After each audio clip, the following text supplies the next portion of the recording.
Masa depan dari anak-anak muda di Depok adalah memimpin narasi untuk mengucapkan Indonesia yang berpikir. Karena itu mulai sekarang kita filter siapa yang bakal menjadi pemimpin Depok. Yunto pemimpin Jawa Barat, Yunto pemimpin Indonesia. Dia yang mampu menarasikan kerakyatan, kemanusiaan, keadilan, kemerdekaan. Jadi kita mulai dengan fungsi narasi apa? Fungsi narasi adalah memfilter pemimpin. Di dalam kehidupan publik, fungsi naratif artinya memfilter pemimpin. Filter pertama adalah narasi moral, narasi etika. Pertanyaannya, seorang yang mau memimpin, lolos nggak dia dengan narasi etika? Jadi unsur pertama untuk menapis pemimpin bukan elektabilitas tapi etikabilitas, atau dalam agama namanya moralitas. Etikability. Kalau dia lulus ujian etikabilitas, dia kita uji lapisan berikutnya, yaitu ujian intelektualitas. Narasi kedua setelah etikabilitas adalah intelektualitas. Karena pemimpin Depok, dia mesti bersaing dengan pemimpin New York sekarang itu, Hamdani. Hamdani ini orang biasa menghidupkan harapan masyarakat New York bahwa New York bisa diasuh secara beradab, berbasis pada kerakyatan, kemanusiaan yang adil dan beradab. Jadi dia, wali kota New York ini seorang sosialis. Kalau pakai narasi sekarang dia Sumitronomics, kira-kira begitu. Dia menghidupkan ethics of care, peduli pada anak yatim, kasih shelter pada orang miskin tuh, mengucapkan prinsip-prinsip feminisme tuh. Jadi Anda bayangkan Amerika sekarang narasinya, narasi utamanya itu narasi Donald Trump diganggu, digugat dan diinterupsi oleh narasi sosialis. Saya ingin satu waktu ada sister city dari Depok, yaitu New York City. Bayangkan New York City itu isinya kapitalis. Satu New York itu isinya adalah apa namanya, financial institution. Wall Street isinya adalah dolar. Jadi kita lihat bagaimana masyarakat sebetulnya berharap ada narasi yang lebih adil dan beradab, sehingga masyarakat New York artinya memilih seseorang yang narasinya adalah kerakyatan. Sangat jauh berbeda dengan sang presiden. Indonesia juga sedang menghadapi problem yang sama tuh. Narasi sosialisme diucapkan oleh Presiden Prabowo. Tapi pertanyaannya, apakah menteri-menteri ini paham tentang narasi sosialisme? Termasuk Menteri Keuangan, paham nggak? Menahan anggaran daerah itu bertentangan dengan prinsip keadilan sosial bagi seluruh rakyat Indonesia. Saya kritik Pak Purbaya bukan sebagai person, tapi sebagai pembuat narasi yang tidak peduli pada kehidupan rakyat. Tentu Pak Purbaya punya alasan. Kepala daerah itu uang dari pusat disimpan di perbankan untuk dapat bunga tuh. Ya, hukum kepala daerahnya bukan rakyatnya yang dibuat terlantar. Kan logikanya begitu. Uang yang tiba di pemerintah pusat adalah kumpulan dari uang rakyat daerah. Kalau kebijakannya salah, perbaiki kebijakannya, bukan memotong anggaran itu. Sekarang coba kita lihat, narasi daerah itu adalah mau berontak pada pemerintah pusat karena anggaran tidak turun. Berapa jumlah kabupaten kota, berapa? 300, 400 kabupaten kota yang mampu berdiri di atas kaki sendiri berdasarkan pendapatan asli daerah. Cuma ada 4 kabupaten, 2 di Bali, Gianyar sama Badung, 1 Banyuwangi, 3 adalah Bekasi. Cuma 4 kabupaten itu yang bisa hidup dengan PAD-nya, selebihnya mesti ada transfer. Jadi kesalahan Pak Purbaya adalah menganggap semua itu sama. Enggak, cuma 4 yang mampu untuk mandiri. Itu artinya ada narasi yang tidak dipahami oleh Menteri Keuangan, yaitu hak rakyat daerah. Hak rakyat daerah terhadap keuangan pusat yang diambil dari pendapatan korporasi daerah, pajak daerah, kan itu intinya. Jadi narasi keadilan, literasi keadilan hendak kita kuatkan dalam isu-isu yang menyangkut isu publik. Oke. Saya bab satunya bagian itu supaya kita terbuka mengatakan bahwa ada problem dengan narasi keadilan pada bangsa ini. Sekarang saya masuk pada isu yang lebih lengkap atau lebih spesifik, yaitu apa sebetulnya problem kita negeri ini sehingga kemampuan literer dan naratif kita itu nomor 3 di dunia dari bawah.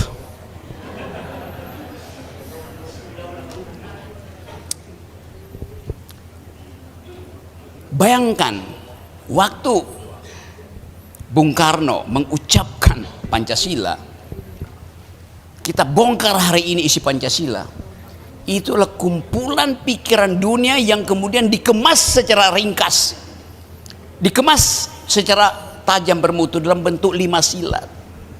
Ketuhanan yang Maha Esa, itu debat filosofis panjang selama abad pertengahan di Eropa. Kemanusiaan yang adil dan beradab, debat di Komintern. Partai Komunis berdebat dengan Partai Liberal, narasinya dibaca oleh Bung Karno. Persatuan Indonesia itu tema nasionalisme, kesatuan itu tema di dalam filsafat Immanuel Kant. Bertemu dengan filsafat Sun Yat-sen tentang nasionalisme itu.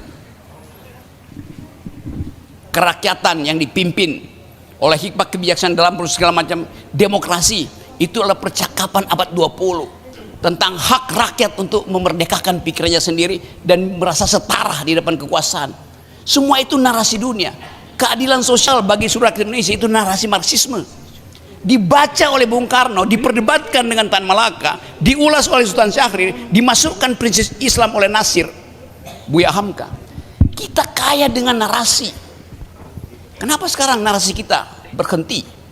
Semua orang merasa paham tapi tidak mampu untuk mengucapkan dalil bahwa dia paham. Itu namanya pura-pura paham atau fura-fura paham alias fufu-fafa. Fura-fura paham. Ada yang rusak di dalam situasi kita. Nah, kerusakan itu mau kita perbaiki supaya ada kejujuran dalam bernarasi. Narasi yang disebut narasi, kalau dia dipertengkarkan, kalau saya punya narasi dan tidak ada yang melakukan kontra narasi, narasi itu bisa dalam kalimat, bisa dalam berita, bisa dalam puisi, bisa di dalam skripsi, bisa di dalam disertasi. Itu semuanya narasi. Intinya ada argumen, ada dalil di dalam narasi. Kalau saya punya narasi dalam bentuk kalimat pendek, satire, kalimatnya yang saya ucapkan karena diargumentasikan lewat FNN, narasi Anda sebagai akademisi bikin skripsi, bikin disertasi, kalau narasi itu setelah Anda ucapkan tidak ada orang yang membantah, itu artinya Anda barusan membuat naskah doa. Doa tidak boleh dibantah, narasi harus dibantah. Jadi pikiran yang diucapkan tanpa dibantah itu artinya jangan diganggu karena dia lagi berdoa. Beda artinya antara berpikir dan berdoa. Berpikir harus diganggu, berdoa tidak boleh diganggu. Negara harus hiruk pikuk dengan narasi. Keheningan ada di pusat-pusat kekudusan. Beda itu. Jadi kalau mulai ada kekuasaan yang ini berisik narasi netizen, protes kiri kanan, ya memang itu yang namanya demokrasi. Demokrasi harus berisik. Nah sekarang kita coba ukur apakah demokrasi kita sudah menghasilkan narasi yang berisik atau sekedar hiruk pikuk. Hiruk pikuk itu bunyi tanpa partitur. Dalam ilmu musik namanya kakofoni. Asal bunyi itu. Saya mau tanya pada netizen di Depok, apakah kalian memproduksi narasi atau sedang memproduksi kakofoni? Narasi artinya percakapan matamu dengan teks di depanmu dan diolah di otak, itu namanya narasi. Narasi menghisap kalimat lalu jadi sedimen di pikiran, menjadikan badai di kepala. Narasi harus menghasilkan badai di kepala. Sekarang coba jujur, berapa banyak kalian yang mengkonsumsi sosial media hanya dengan mata, bukan dengan narasi? Netizen sekarang hidup melalui tuntunan algoritma, bukan lagi tuntunan metodologi, bukan lagi tuntunan ideologi itu. Jadi narasi yang terbentuk akhirnya jadi hiruk pikuk doang.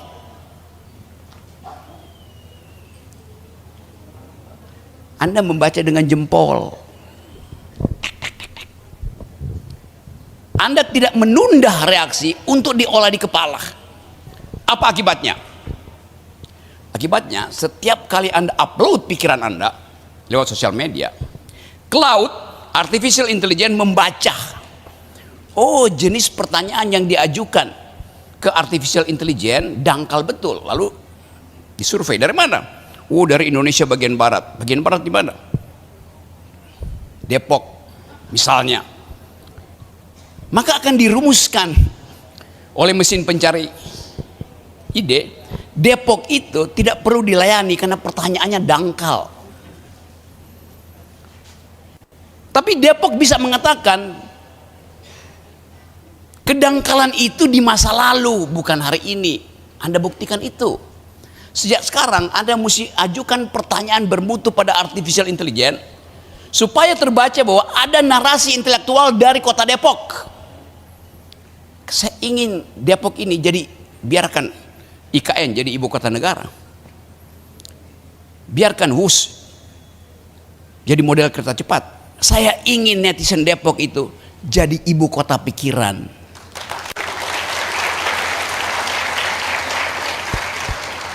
Dan jadi kereta cepat intelektual. Itu kenapa?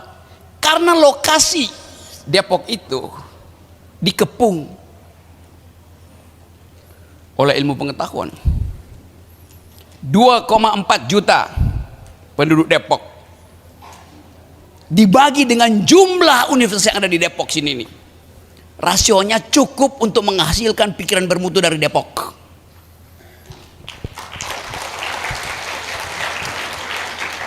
Itu yang kita sebut literasi. Jadi mulai sekarang ajukan pertanyaan kritis, menggelenglah pada setiap dalil supaya terjadi didaktika, terjadi dialektika. Kalau kalian mahasiswa, kalian pelajar gak ada soal, menggeleng pada guru, jangan manggut-manggut. Supaya terjadi percakapan. Kalau Anda manggut-manggut, nggak akan terjadi percakapan. Guru harus menganggap murid itu teman berpikir, baru dianggap sebagai anak didik. Karena mendidik artinya mencari teman bertengkar dalam pikiran. Itu maksudnya. Jadi sekali lagi, ini kesempatan terbaik untuk memulai satu ide yang dipelopori oleh Pak Wali, menjadikan Depok ini ibu kota intelektual NKRI.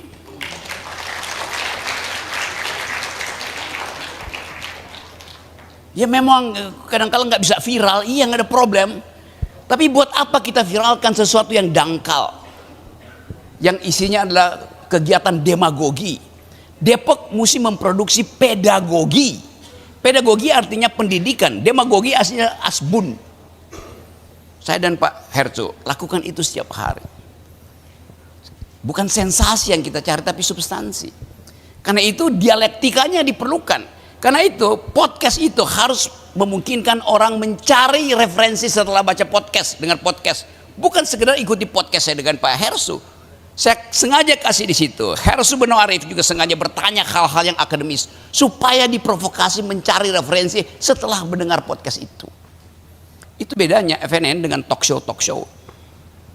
Yang bikin saya malas itu karena harus melayani kedunguan itu. Jadi teman-teman sekalian, saya percaya bahwa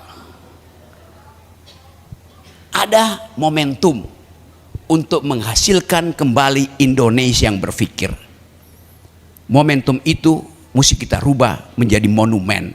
Depok harus menjadi monumen Indonesia yang berpikir. Terima kasih.